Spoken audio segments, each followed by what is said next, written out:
So our day began pretty early to reach West Chester, Pennsylvania by ride time for the Brandywine Valley Roubaix, leaving from Southern Maryland.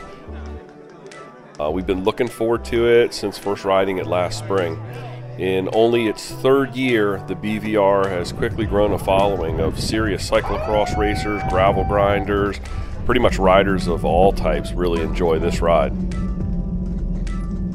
So I was talking to Sean, one of the organizers of the BVR, and he described it like this. He said that they feel really fortunate up there in their community to have such great roads to be riding. And the ride really just came out of them wanting to share these roads with other cyclists from around the Mid-Atlantic. They've got two routes. One is a little over 60 miles. The other one is a little over 31. The 60-mile route has about 4,000 feet of gain. I think we had about 2,500 feet of gain for the 31-mile route. We chose to do the shorter route just simply because we wanted to be able to enjoy the day. Both of them, I think the percentages break out about the same, where about 40% of the route is gravel, while the rest is made up of some really quiet, low traffic roads going through some really rolling landscapes in rural Pennsylvania. This is a pretty early spring ride. It's usually beginning, middle of April. This year it was delayed a little bit because of some really bad weather that was scheduled to come through, so they pushed it back a couple of weeks. But I think they still had what looked to me probably close to 200 riders there.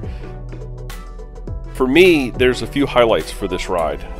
First is during the ride, they call it Donut Hill. After a really big climb, you're going to find a few Tupperware bins at the top of a hill filled with dozens and dozens of one of my favorites, apple cider donuts. Then after the ride, there's always really great beer.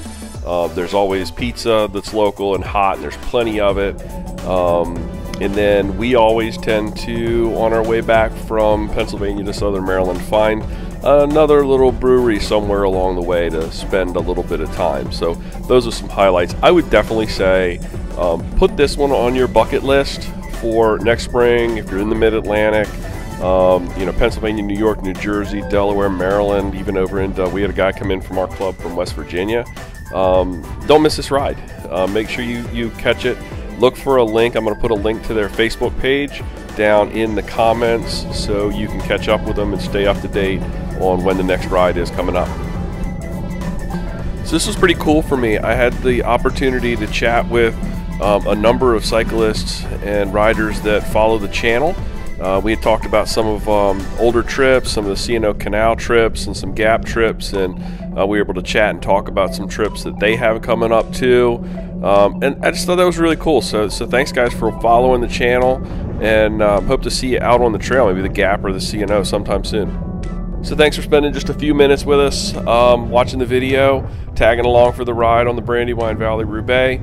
If you haven't done so yet, love for you to give the video a thumbs up. If you could just take a second and subscribe to the channel, that would also be appreciated. Again, look for the link to the Brandywine Valley Roubaix down in the description. And thanks. I would literally ride this route every day and never get tired of it. Hey, thanks for coming out, everybody. Really appreciate all the support. Brandywine Valley Roubaix, #1 gravel grinder in the Mid-Atlantic states. Come back and see us next year.